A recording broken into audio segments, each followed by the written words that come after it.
Okay. All right, everybody, good morning. It is 11 right on the nose on another wintry morning down here in Niagara-on-the-Lake. As you can see, we have Kerry Abel with us right there. We'll just give it another few minutes as people are checking in. We're not all in yet. People are still coming in and the numbers are still going up. So I'm just going to, okay, Adrian, yeah, go out and come back. We'll just wait a couple of seconds anyway as people are coming in, making sure that everybody's got good sound. And so just to remind everyone who's already there that we are recording this and you will be able to see it. We'll send you out the link. I was going to say Amy will send you out the link, but actually I'll be sending out the link now. And now that it's my job to do that. So I'm taking on Amy's role in running these lectures, as everyone knows. And there's been a really nice season of lectures. Our numbers are still coming in. Sorry to keep you waiting, Kerry. We'll just let them roll in a bit. I'm sorry the kitty cat's gone. There's a nice little backdrop there, curled up on your bed. And the sun is starting to shine down here. Everyone's still there. Everyone can hear me. Good, good, good. Good, good, good. Okay. Okay, 11:01. Let's roll. Let's boogie. So I'd like to welcome everybody. Thank you again for signing up for these lectures. We're thrilled that you do that. And today we have Kerry Abel up there in Ottawa. Kerry is an award-winning professor of history, retired now from Carleton University, and her work has really shaped the field of Canadian history. Her books, some of them I know some of you will be familiar with, include Drum Songs and Changing Places, and Kerry will share with you her website after so you can read more about them. They're fascinating books, and I will put it in the chat too. But they've explored Indigenous history, settler communities, and the intersections of culture, place, and identity. She's a former member of the Canadian Historical Association and the Champlain Society, and has received multiple national honors for her writing, including the Clio Prize, the J.J. Tolman Award, and the Floyd S. Chalmers Award for Best Book on Ontario History, which we must ask her about in the Q&A. She lives up there, as I've said, in Ottawa, and this lecture is primarily based on her most recent book on Mrs. Simcoe, A Life in the Age of Revolution. And so I'll just hand over to Kerry. She'll say hi to you, and then we'll go to her PowerPoint. And save your questions to the end, everybody, if you have some. I'll also, as you know now, have some too. Over to you, Kerry. Good morning, everyone, and thank you very much for joining us. It's a very snowy day here in Ottawa, so I'm glad to be inside. Although I wish I could be with you in person. I usually like to start my talks by finding out who the audience is, which obviously I can't do here. So I'm just going to sort of go ahead, and there'll be lots of time, I hope, at the end that we can chat. And I'll also give you some contact information. So if you want to talk to me directly, I'm more than happy to talk to everybody.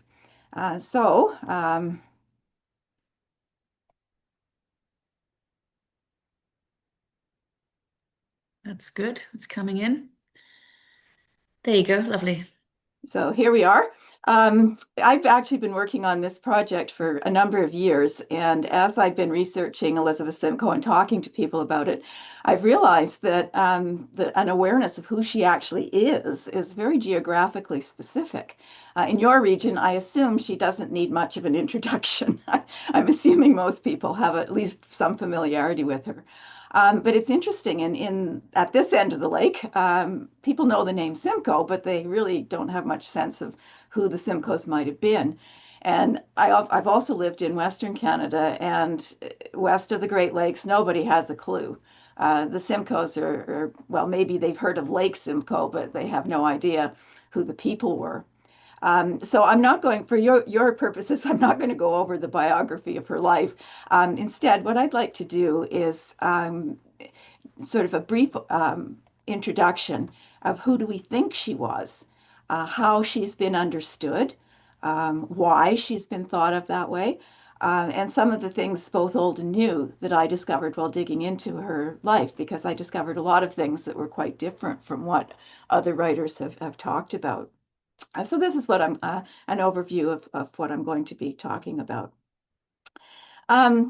Most people, if they do know who Elizabeth Simcoe was, know her for writing a diary that gave us a glimpse into the early life of settler history of Upper Canada, particularly the social life of Upper Canada.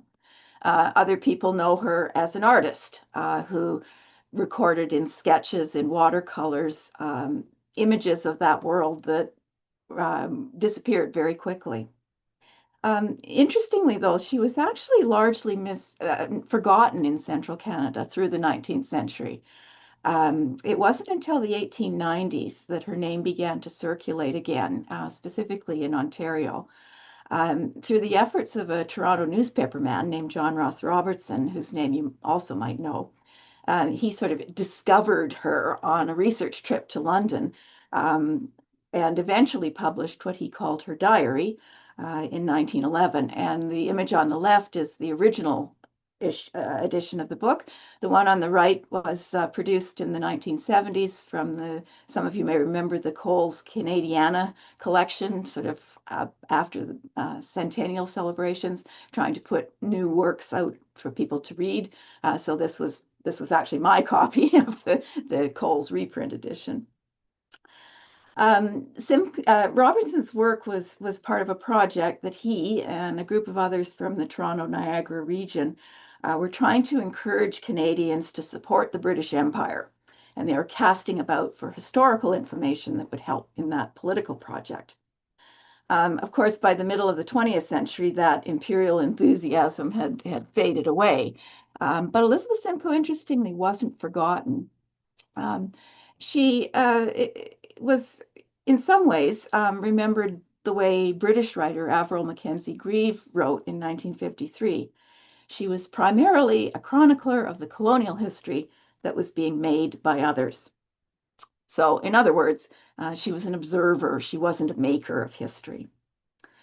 In recent years, she's had even more negative press. She's been critiqued in some circles as part of that settler colonial program that she's become a maker of history, but in a very different way, in a negative sense. Um, Her artwork, too, has been critiqued. A lot of art historians have commented that it was just dull or it was highly derivative, or in the words of culture theory, she was attempting to stamp the British imperial gaze on the Canadian landscape. And they look at this kind of thing, her work on the left and the kind of influence she was trying to follow on the right. The comments in her diary on Indigenous people have been selectively quoted. They've been quoted out of context, and the claim is that she was a racist like every other colonizer. She's also been placed in the context of the other sort of wives of empire. There's a whole genre of that kind of literature. And these women were seen as complicit in the imperial project of their more visible husbands. So the women were there, they were doing the same thing, allegedly, and we paid attention to their husbands, not to them. And so for many people, as we're trying to deal with reconciliation with Indigenous peoples, a woman like Elizabeth Simcoe is best forgotten. But, as you might have guessed, I think the story is much more complex and far more interesting than any of these sort of simplistic comments would allow. I discovered while I was writing her biography that there was an enormous amount to her story that makes it, to my mind at least, and I hope at the end of this you'll find it too, very interesting. Most of the work that's appeared so far is only about her life in Canada. And most of the research was based only on the same sources that John Ross Robertson was producing in the 1890s. But if we look at her life in England, some surprising things come to light. So this morning, I want to look at how an understanding of her English background better helps us to understand and appreciate what she actually did when she was here in Canada. So a little bit about the background to explain this. Elizabeth Simcoe is usually described as the wife of the first Lieutenant Governor of Upper Canada. So she's never more than the wife and sometimes the mother of some children, but really the wife. I think it would be much more helpful to see John Graves Simcoe as the husband of. She was the one who made his career possible.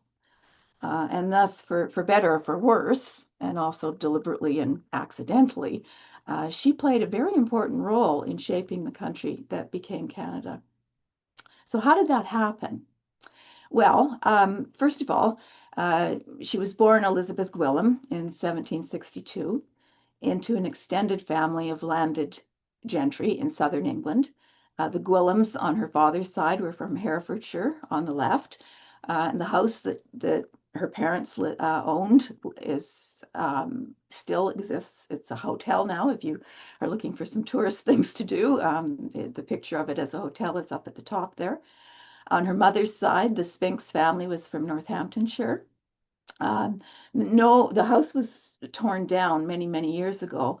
And as far as I know, there's no image existing of it. However, I found this one picture that was mislabeled, and I suspect it may, in fact, be the Spinks house at Aldwinkle. I just can't prove it.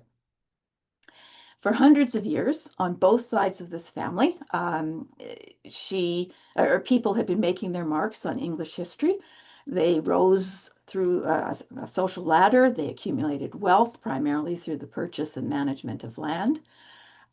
She had ancestors who participated on both sides in the English Civil War. She had ancestors and relations who contributed to the history, the literary, philosophical, religious, and artistic life of the kingdom over generations. And she also had ancestors who knew how to curry favor with kings and the people around the kings, and very successful in obtaining appointments or recognition in valuable places. So there was, as I put on this slide, a rather weighty inheritance that she knew all about. This was something she was clearly taught as a child. But she was also a child, the last child in two lines of this family. Her parents were first cousins. They married in a clear attempt to consolidate property, that property in Herefordshire and Northamptonshire. It doesn't appear to have been a very successful marriage. Her father was an army officer who was away more than he was home.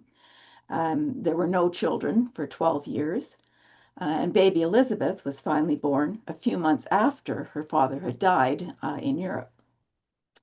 So, of course, you probably also know that her mother died shortly after her birth. And so the baby was saddled with the rather dismal name of Posthuma, which I haven't included in my title because I always thought it was rather sad. Um, but her family was also unusual in that the considerable property and wealth from both sides, mother and father, the Gwilym family and the Spinks family, was protected as her inheritance. She was the legal heir to both families, and it wasn't all entailed to a distant relative. Those of you who read Jane Austen know all about how men got property through the legal system then. But these families made sure that that didn't happen here, that she was going to be an heiress in her own right. The other thing that was unusual about her upbringing was that in most of her childhood was in the care of female relatives. And they encouraged her to read widely, to indulge her imagination, to love the outdoors, to get a lot of physical exercise, and also, as I mentioned, to be very much aware of the family history that lay behind all of this. Because her parents had died as a child, she lived initially with her maternal grandmother. Then she lived with two aunts on her father's side who were unmarried in Herefordshire. And then finally, she lived with her mother's sister, Margaret Spinks. And late in life, Margaret Spinks surprised everyone, I suspect even herself, in agreeing to marry this very ambitious naval officer, Samuel Graves. Uh, and so she went to live with them. They were in Boston during the American Revolutionary War, but afterwards she went to live with them for much of her teen life in the Graves residence in East Devon. The Honiton Museum says that this is, in fact, a sketch that Elizabeth Simcoe herself did. I'm not so sure about that because it really isn't the style she normally used. But nevertheless, the house is still standing. It's an old a seniors residence now, a nursing home. So you can go and look at it online if you're interested. Um, her marriage, Elizabeth Simcoe's marriage, may have been brought about through the machinations of this new uncle, Samuel Graves. He clearly wanted to use her to further the fortunes of his godson, one John Simcoe. But the marriage turned out to be very successful, both personally and in the public sense as well. On the other hand, John Graves Simcoe was a man of very modest origins. He had no family fortune. He didn't have many useful connections. His grandfather, William Simcoe, was an Anglican clergyman who served more than the usual length of time as a junior curate in a very out of the way parish in northern England. But his father, John Simcoe Sr., sort of broke the pattern. He joined the Royal Navy and he did extremely well. He distinguished himself in the West Indies during what was called the War of the Austrian Succession. And that's where he met Samuel Graves. They were both young naval officers on their way up. They both began to collect prize money from enemy ships, which was the way the system worked in those days. Graves became a very wealthy man by investing that prize money in land and real estate. Unfortunately, Captain Simcoe died before he was able to establish any sort of real financial base or land purchases. So he left a widow and some small boys to raise. He did not leave much income for her on which to do it. So once widowed, she moved to Exeter in Devon, probably, although we don't know for sure, but probably to be near Samuel Graves, who would be of assistance to his namesake. She lived in relatively modest circumstances, but respectable near the cathedral in Exeter. Young John, though, did have three things going for him. First of all was that incredibly ambitious friend of his father's, Samuel Graves. John Simcoe also had a few years at Eton, where he befriended the future leaders of his generation, as we'll see in a minute. And he also had a very impressive record as an officer in the British Army during the American Revolutionary War. And we'll talk a bit more about that in a minute, too. Now, there's no doubt in my mind that Samuel Admiral Graves, I'll call him, had his eye on his heiress niece as a prize for his godson. Quick way to establish the young man's fortune in the world. But at the same time, it's very clear that there's no doubt she fell in love. This was a tall, robust, physically interesting, and a war hero. And he clearly fell in love with her, too. So it wasn't all just about property. Now, although their backgrounds were very different, the couple did share some important values that shaped their lives together. The first and foremost was religion, religious belief, belief in the primacy of the Anglican Church as well. They both had a very strong sense of duty to both family and crown. They had a deep faith in the British constitutional system. And they also had an interesting philosophy of the social structure, including gender roles. We don't often think of social history as having philosophy, but they had a very clearly spelled out set of ideas of what the British social system was all about and why it mattered. The interesting thing about this partnership was that he was willing to accept her advice in matters both financial, particularly the management of her property, which he clearly recognized as hers, not his, though even though it was legally in the terms of marriage law at the time. He was also very supportive of her advice in matters social. She understood how British society worked, and he realized that he could use that knowledge to improve his place in it, which is what ultimately the goal was. Interestingly, too, he even adopted her ancestry as reflecting well on him. And he used her ancestry to promote himself. And I thought this was a lovely visual image of exactly how that was done. This was a coat of arms that the family designed to represent their marriage. I've added the red line down the middle just for clarity, but on the left is a coat of arms that John Simcoe's father had made while he was serving in the Royal Navy. On the right is a whole series of coats of arms from Elizabeth, Willem, Spinks, Elms, all sorts of ancestors, all put together into a single coat of arms. The motto at the bottom is a Simcoe Latin motto. But clearly, the point was here the marriage represented something that John Graves Simcoe wanted to be associated with, and he used. So, how do we get there? How does she come to have this influence in Canada? In the story of how John Graves Simcoe was chosen as lieutenant governor, the first lieutenant governor of Upper Canada, it has always been told as a rather curious one. He's presented as an unknown figure who was appointed over the heads of the officials in Quebec, and there are various sort of speculation and theories about how he was actually chosen. But Simcoe was not unknown, and the appointment was entirely suitable and made perfect sense if you do two things. First of all, if you look at the British sources, not just what people in Canada said about him, but secondly, if you look behind the scenes, and there, of course, we find Mrs. Simcoe playing a part.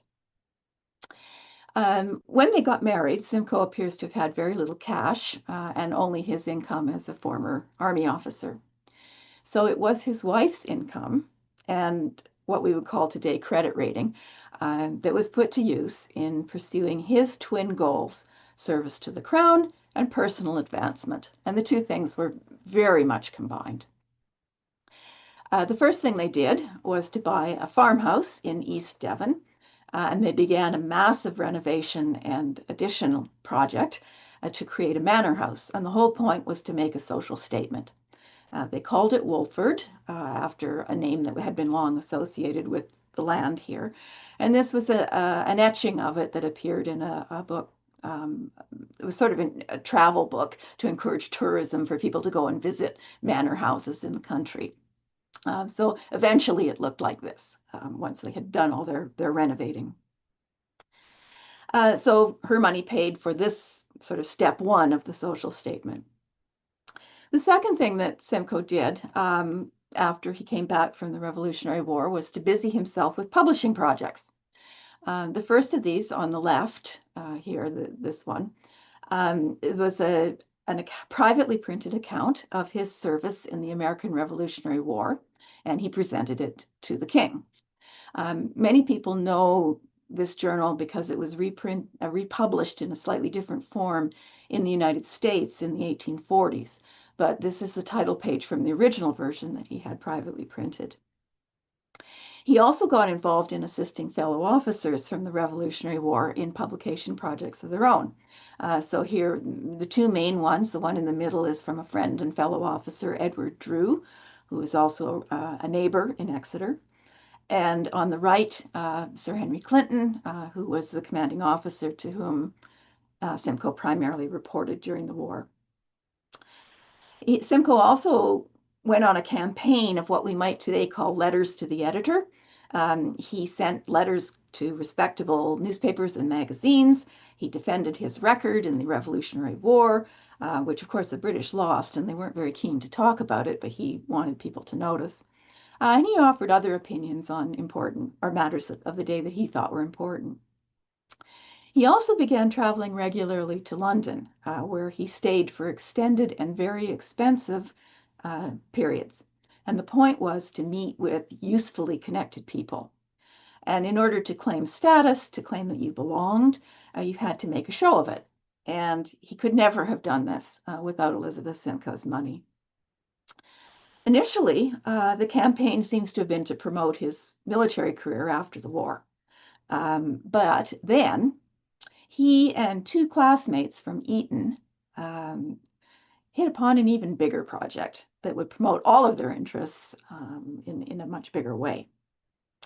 They decided that they could build a true British Empire in North America. And these two characters really ought to be better known in Canadian history because they played a huge role, and most people have never even heard of them.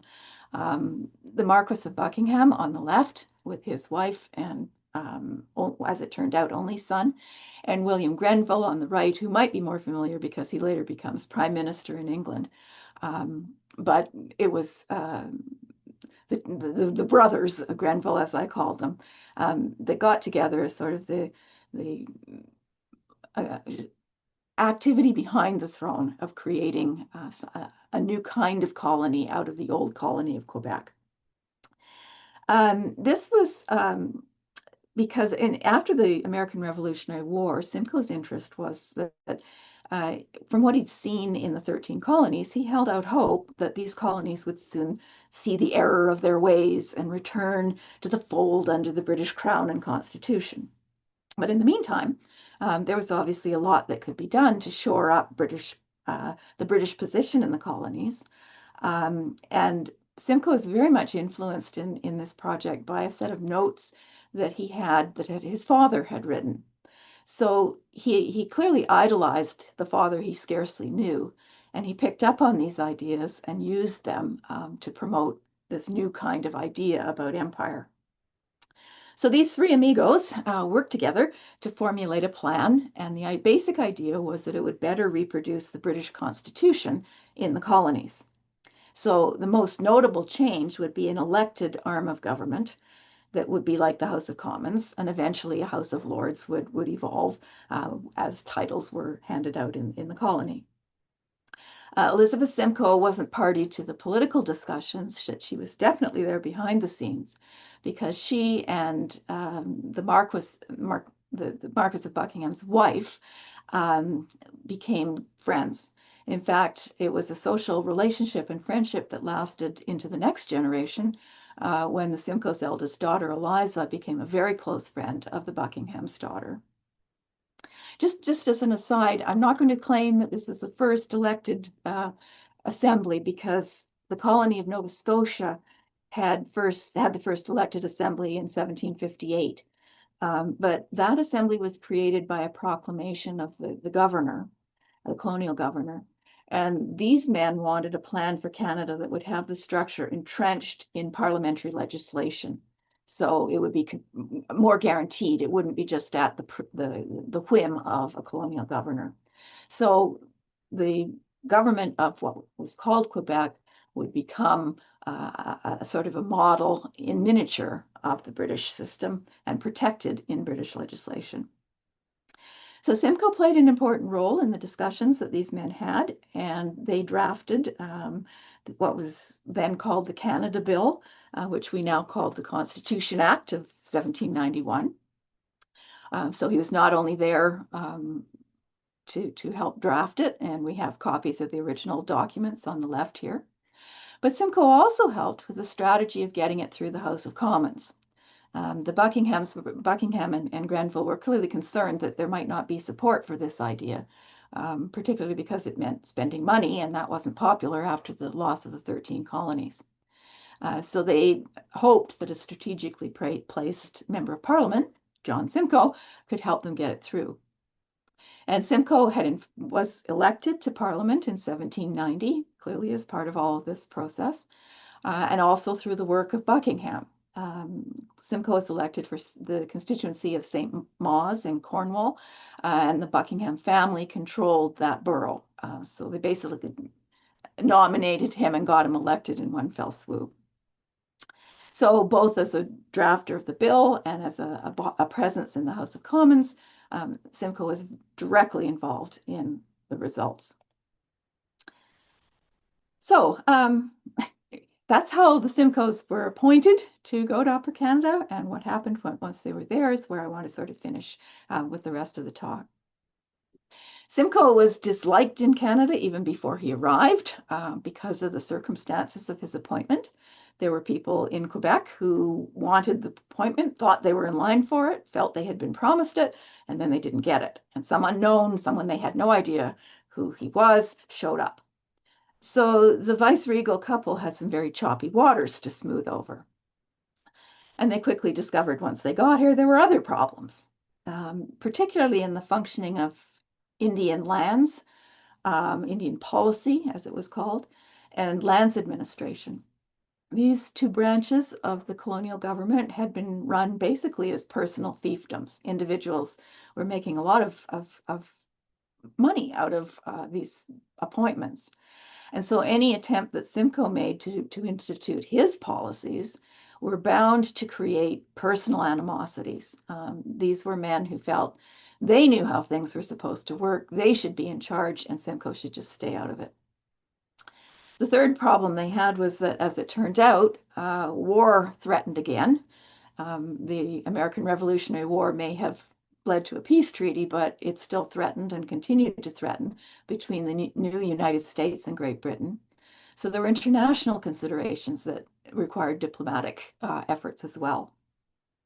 Now, I have to say, Elizabeth Simcoe believed very strongly that it was not a woman's place to play an active role in politics. But that didn't mean she stayed out of it. She was well read, she was well informed, and she clearly understood that she could work behind the scenes to advance agendas that she and her husband shared. And that included regular gatherings, large gatherings, small gatherings, formal gatherings, informal gatherings. On the one hand, these were intended quite clearly to display the power and authority of the governor's office. In a place where people weren't so sure they were going to accept it, that power and authority needed to be demonstrated. At the same time, though, obviously, these gatherings brought people together. Social pleasures, good food, plenty of alcohol, a lot of alcohol. I've seen the bills for some of these, and it was unbelievable how much alcohol was used to mix metaphors, but grease the wheels. So she hosted these. She also hosted a whole series of international visitors, Americans who came through on government missions, several French visitors, um, Prince Edward from England, and his mistress, which created a bit of a social problem for Mrs. Simcoe, but nonetheless, she was gracious. And she was apparently very successful at dealing with these formal diplomatic engagements. The guests later wrote quite favorably of her. On the other hand, if you look at Simcoe papers, you see that she and her husband liked to make fun of a lot of these people behind their backs after they left. But it wasn't just her role in making these possible in the sort of on the ground sense, but these occasions were also very expensive. This was in the days before concepts of modern accounting existed. And there was no clear idea in London how to fund colonial administration. They paid a small salary to the lieutenant governor, but the rest of the appointees were supposed to make money out of various other um, um, things on the ground. And there was no keeping track of it very carefully. As it turned out, most of these activities had to be paid for out of the Simcoe family purse. Simcoe thought he would be reimbursed at some point. He was in a part, but as it turned out, the Simcoes actually seemed to have lost money on the administration. So it was not just Elizabeth Simcoe's hostessing skills, her diplomatic skills, but also her money that was needed for this part of the effort. She also helped to smooth the local waters with personal socializing with other women wherever she was. So, for example, the wives of the military garrison at Niagara, the wives of prominent businessmen, the nuns at Quebec all feature in her activities. And some of these interactions turned into genuine friendships. And for me, one of the most interesting of these friendships was the one that developed with Lady Dorchester, the wife of the lieutenant of the Governor General, Lord Dorchester, also known as Guy Carleton before he was knighted. Lieutenant Governor Simcoe did not like Lord Dorchester, and the animosity between the men grew over the 4 years of Simcoe's administration. But interestingly, Mrs. Simcoe and Lady Dorchester formed a personal bond that continued after they had both returned to England. So she continued to visit Lady Dorchester, whose home in England was on the route between Devon and London. Unfortunately, I don't think any correspondence between them has survived. I really would like to have seen more about this because it made me wonder whether the nasty conflict between the men might have been more serious and heated with international implications if their wives hadn't been there trying to smooth things over. I don't know, but it's an interesting question. It's also clear that Elizabeth Simcoe influenced the lieutenant governor more directly, the politics behind the scene. One way, she and her friends actually played quite an interesting part in promoting who ought to get appointments in Upper Canada, and the correspondence survives about this. They weren't very successful, but it wasn't for lack of trying.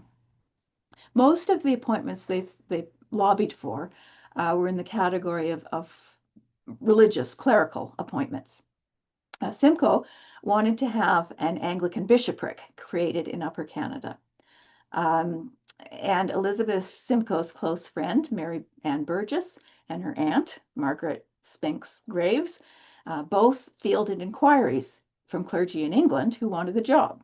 So basically, these men heard there might be a post open. They wrote to the women, and the women passed on these recommendations to Elizabeth Simcoe, clearly on the assumption that she would raise the names with her husband. Um, the bishopric never materialized for reasons that had nothing to do with their lobby, but nonetheless, they tried. There are also hints that in Upper Canada, outsiders were well aware and often resented her influence over her husband. And we know particularly, some of you may know of this, of Hannah Jarvis's opinion of Elizabeth Simcoe.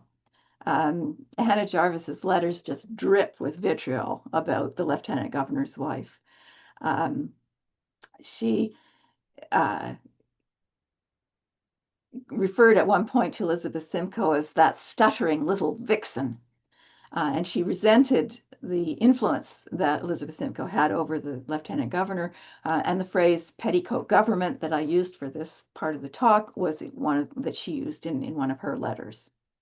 So this was, even though Elizabeth Simcoe wanted to be behind the scenes, I suspect it wasn't as quite behind as she would like us to think in the end.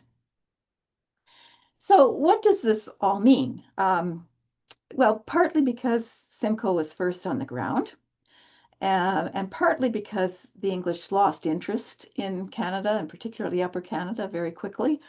The timing was bad because they suddenly found themselves confronted with a revolution in France and a series of wars. So they just told Simcoe to, oh, go ahead and don't bother us. So he was able to have a huge impact on the future of the colony. So I want to look at sort of three main areas where his influence played out and plays out to this day. First of all, geography.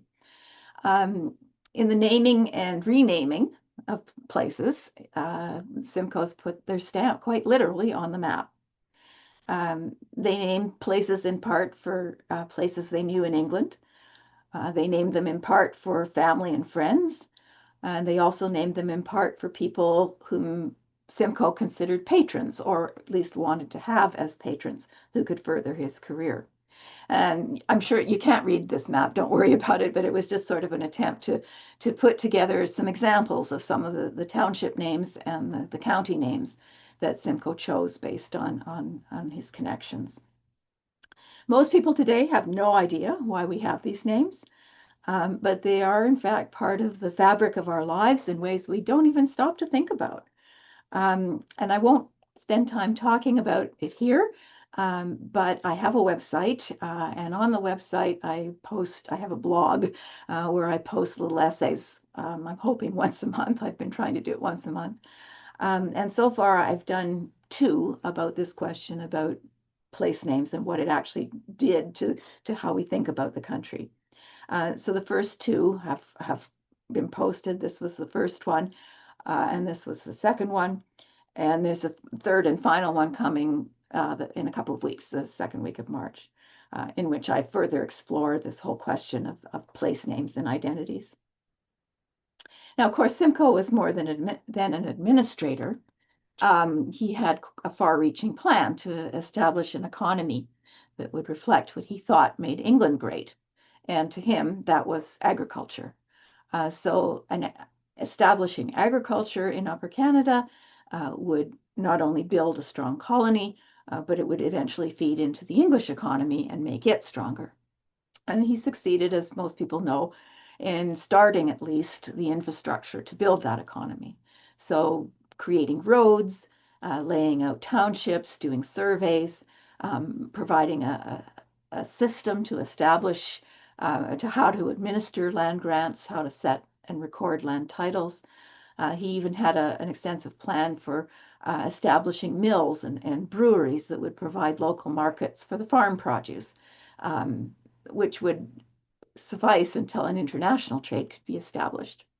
But that also laid the basis for a long-standing conflict in Ontario, particularly because established upper Canadian businessmen such as Richard Cartwright of Kingston and Niagara resented Simcoe, didn't like his ideas, and subsequent generations picked up on those issues, which led to generations of political conflict. I couldn't find a portrait of Richard Cartwright, but I thought it perhaps was kind of appropriate. This is his family's grave marker in Kingston, and I think perhaps the Simcoes might have liked the idea of remembering Richard Cartwright's grave rather than Richard Cartwright the man. So I don't have time to follow that story here, but just to say that without Mrs. Simcoe's role in getting the appointment in the first place, supporting this work on the ground, it might very well not have happened, or at least not have happened in the way that it did. That politics, of course, as I've noted, Simcoe played a significant role in working out the details of the legislation that created the new province of Canada, as it was called. The constitutional system that we have today is a direct result. And he also made one noticeable contribution on the ground in his attempt to abolish slavery in Upper Canada. As you probably know, the slave owners of Upper Canada managed to block his attempt to outright abolish slavery, but he did succeed in getting through the first legislation in the British Empire for what might be called gradual abolition in 1793. Interestingly, the British apparently have no idea that that happened. This is the official British parliamentary website that has a nice story and hit timeline about the slave trade.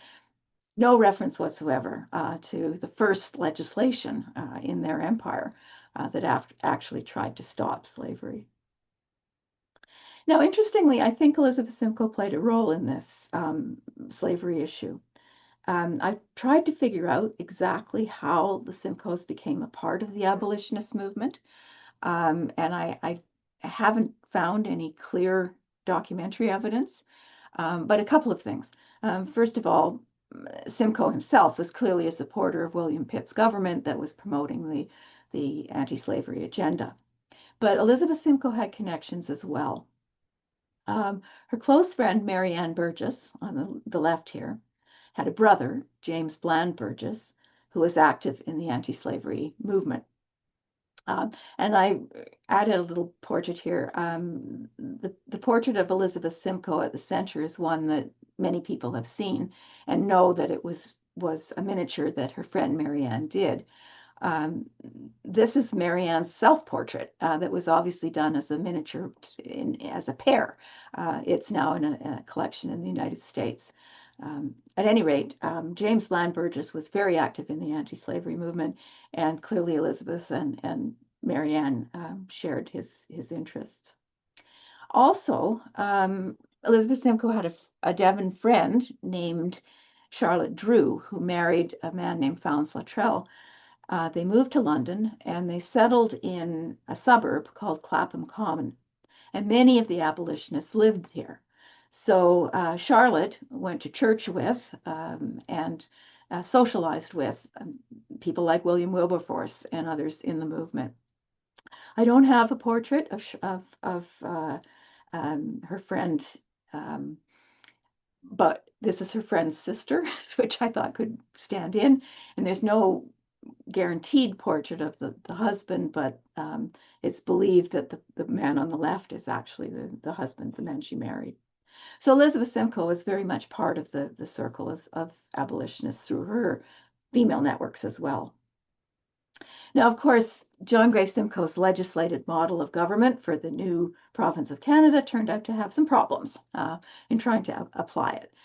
Conflicts between Simcoe's vision and that of people already established here, conflicts with what the Americans were concerned about going on, conflicts with others in England, led to a chain of events that used to form the way I used to teach introductory Canadian history. It was sort of the backbone of the survey course that we all taught. Sort of a steady line from colony to nation, as one textbook put it, or trying to fix the problems as my generation thought of it. There were endless debates over who had power, who had access to power. There were debates over the relationship between the elected arm of government and the executive arms of government. There were debates over the balance of power between the English and the French, and a whole series of attempted solutions to fix those problems led to a series of events that are shown on the timeline here. Gave us the rebellions of 1837. It led to the introduction of responsible government. It ultimately, of course, led to a confederation as an attempt to create a larger body of interest to try and overcome these deadlocks. So for better or for worse, the Simcoes gave us both an intended and an unintended series of contributions to the constitutional structure of Canada and the political making of modern Canada. They also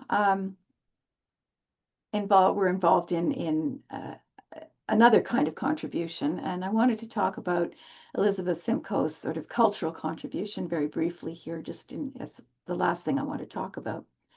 This is another indirect contribution, but again, she has been used as a symbol in different ways, meaning different things to different generations.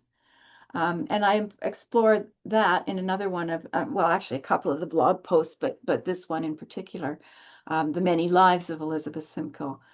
How did people see her, and what purpose did their images serve in their day?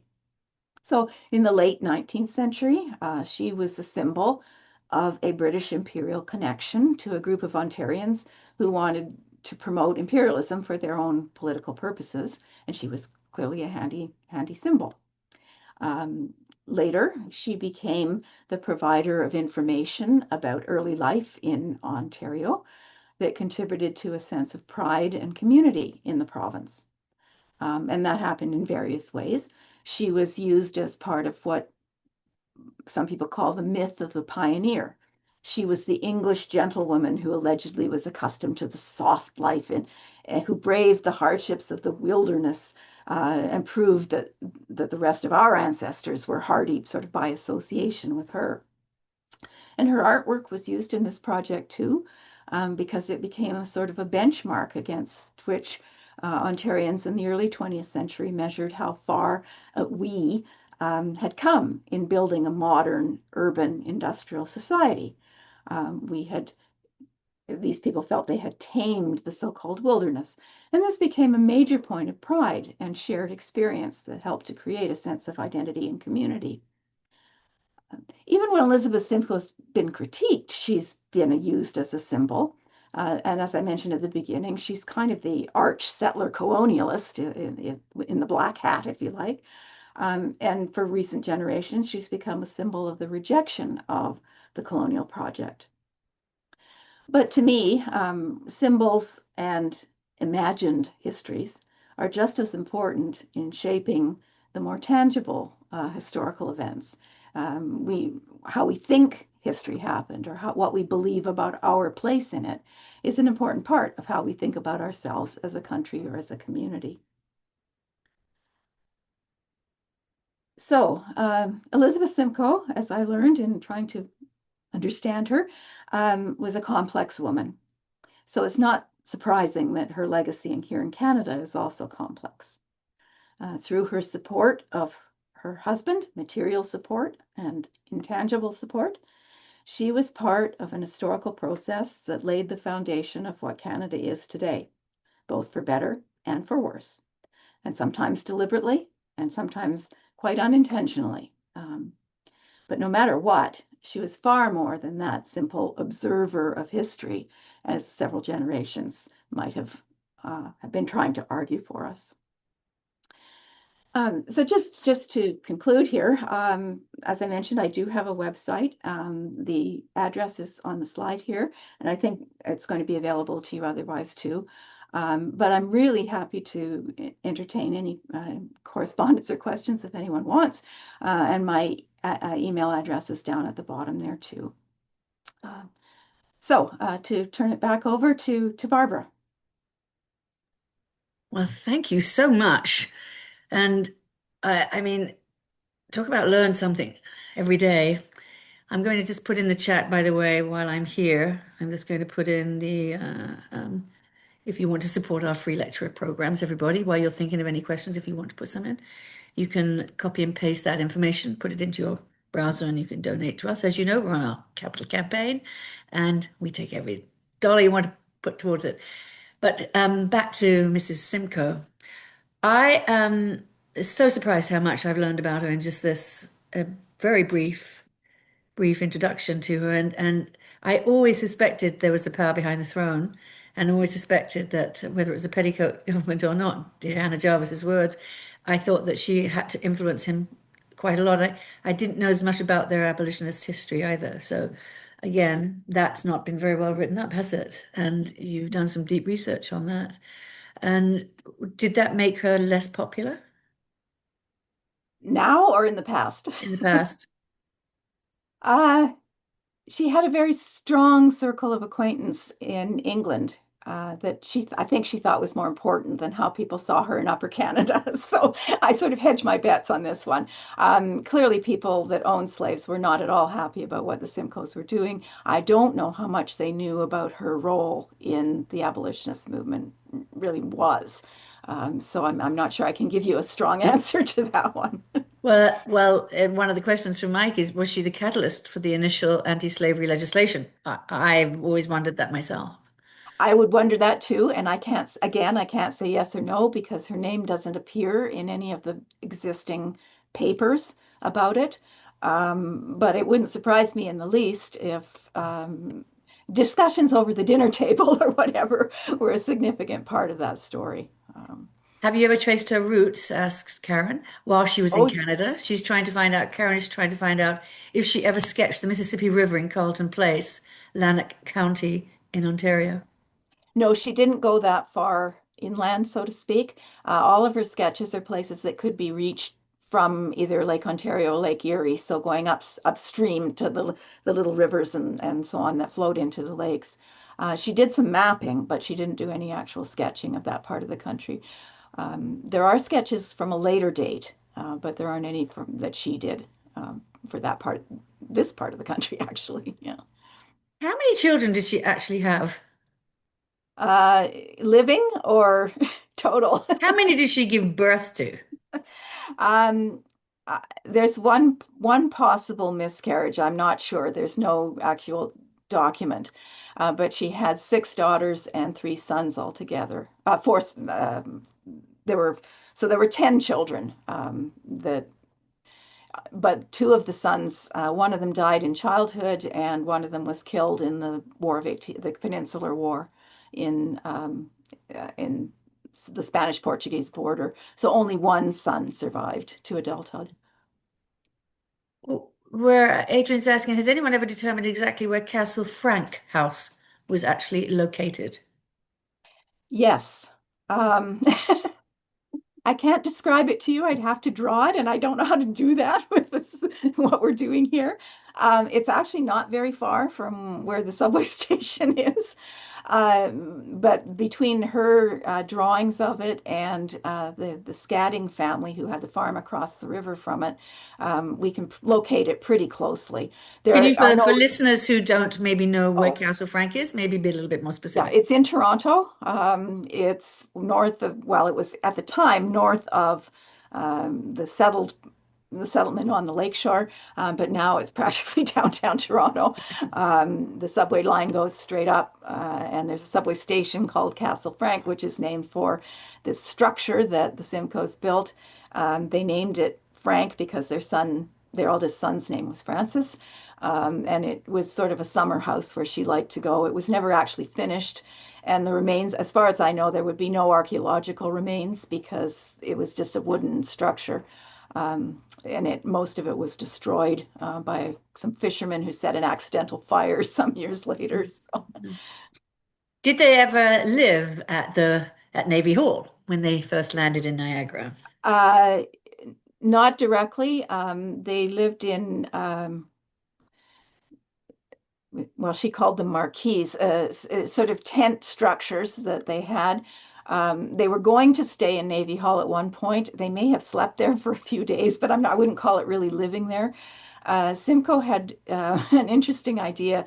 His father had been a mentor to the famous James Cook, who did all the exploring of the South Pacific and the Canadian West Coast.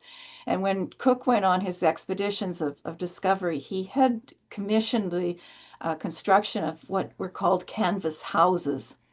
And the people have interpreted them as tents. They really weren't. They were more structurally sound than just a tent. But these went up for auction shortly before the Simcoes were posted to Canada. And John Graves Simcoe thought, what a wonderful connection to his father, sort of. So he bought two of these canvas houses and had them shipped over.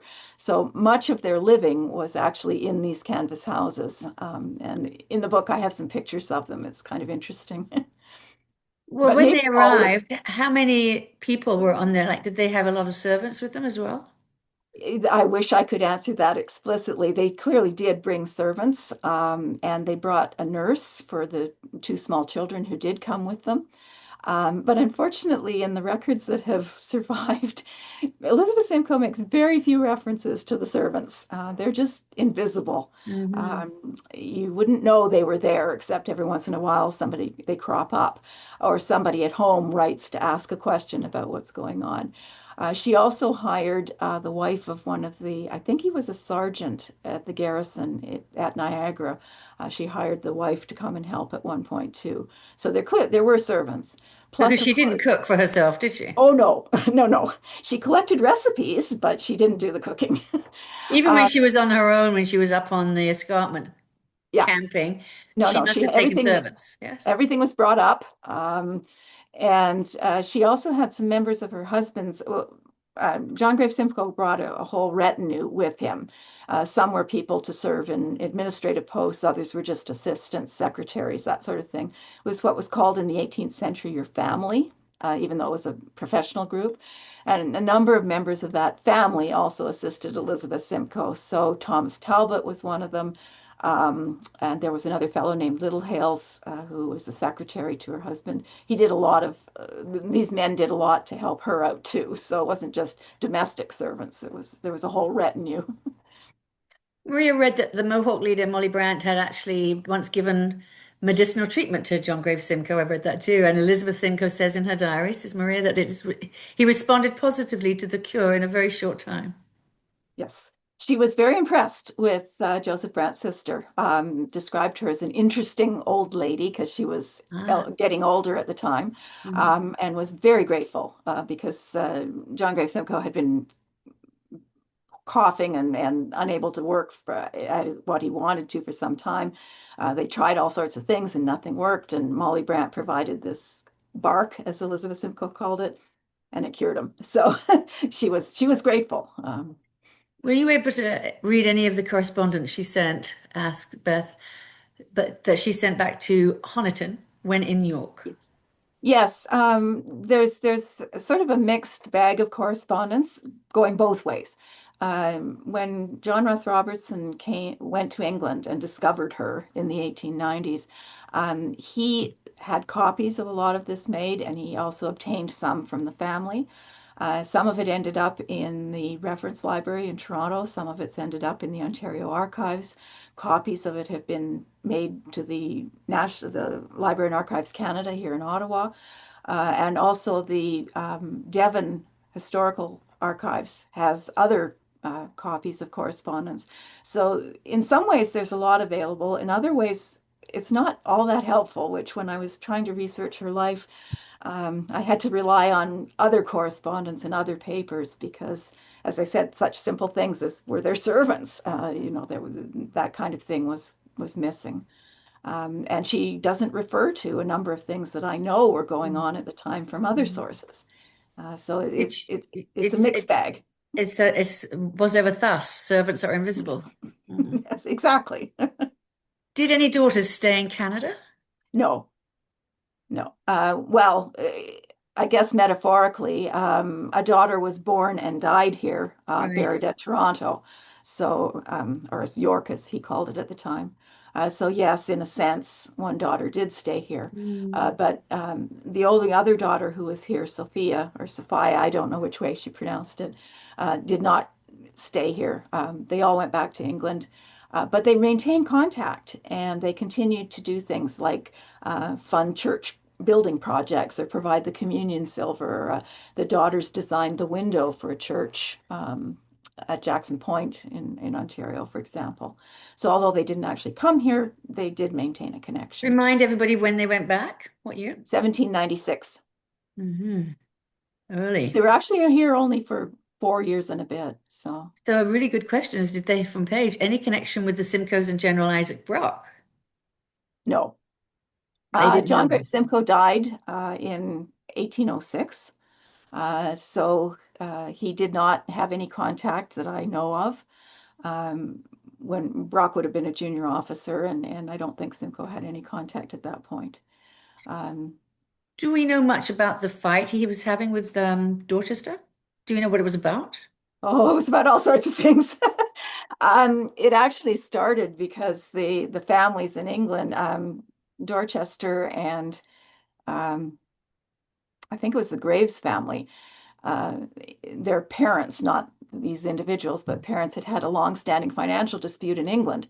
So I suspect that John Graves Simcoe came to Canada with not a very high impression. And he also didn't like it had been Guy Carleton during the American Revolutionary War, and Simcoe had objected to a number of Guy Carleton's approaches to fighting in the American Revolutionary War. But once on the ground, there was also a whole series of both personal and policy problems. The personal one was that Dorchester wanted his protege, Sir John Johnson, to be lieutenant governor, and of course that didn't happen.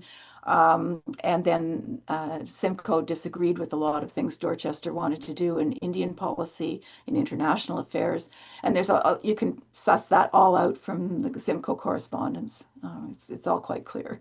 What isn't as clear is why on earth and how on earth Elizabeth Simcoe remained Lady Dorchester's friend, Yes. because it doesn't appear in her correspondence. And what's really astonishing when you read about her for me is how well she did adapt to Upper Canada life. From all the creatures of comfort that she'd had, how she was totally comfortable here and seems to have enjoyed it a She lot. absolutely enjoyed it. It was a highlight of her life, and clearly of his as well, because when his tomb memorial was created, they included an Indian figure on the tomb, to highlight what he associated with. So she really liked it here. She was young, and sure, yes, she suffered from malaria, and the baby died, and there were tragic things too. But it was a great, grand adventure as far as she was concerned. And because of her upbringing, where she loved to be outdoors, she loved to be physically active, she found it was a great way to fit in. And Is there any truth to the romantic rumor? I don't think so.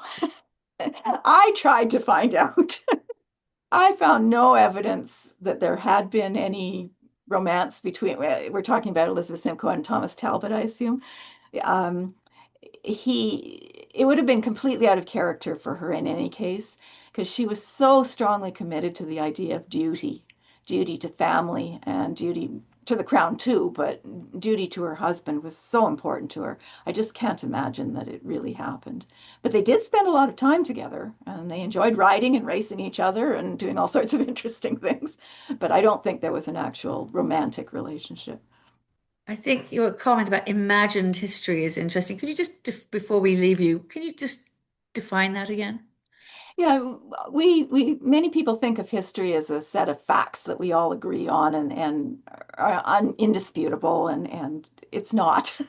Much of what we think about history now and how people thought about history in the past is related to a whole set of other things, what we want to believe, what we think we know, and what serves purposes for each generation. And all of those things are what historians now call imagined histories.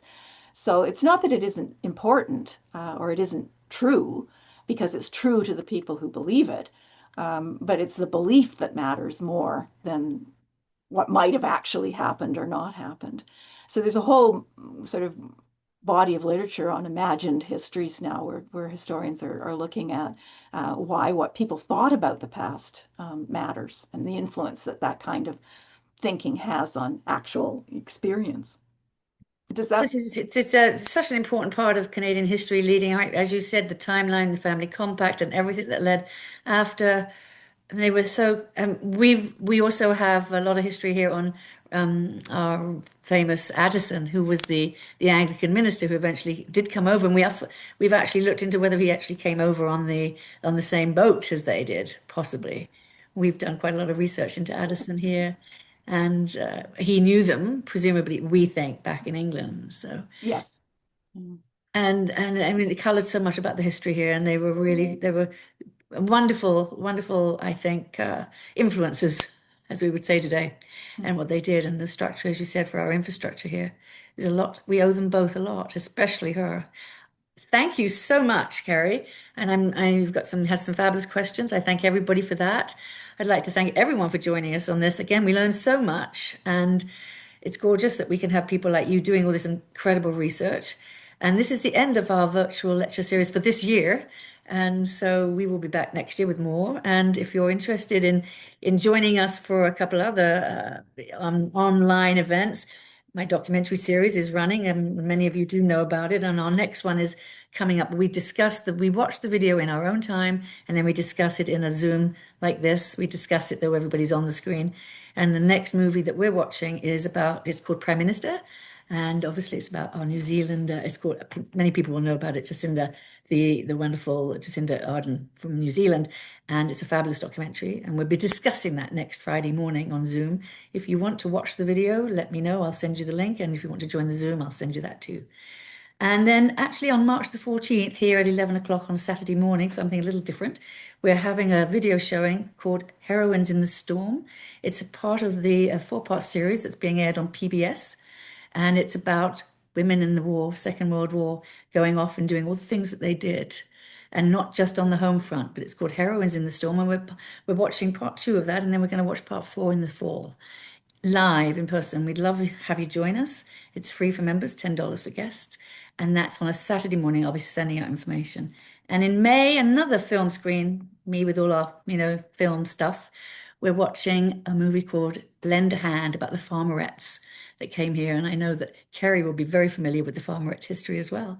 And it's called Lend a Hand, and it's really uncovering that history that's gone on unrecognized for so many decades. And it's a fabulously Ontario produced film. And I urge you to come and watch that. That'll be on a Thursday evening, and I'll send you that information. Meantime, thank you, Kerry. Go back to your winter in Ottawa, and I hope you enjoyed. And we'll be in touch after. I will give you a phone call. But thank you, everybody, and have a very safe day. Bye bye, everybody.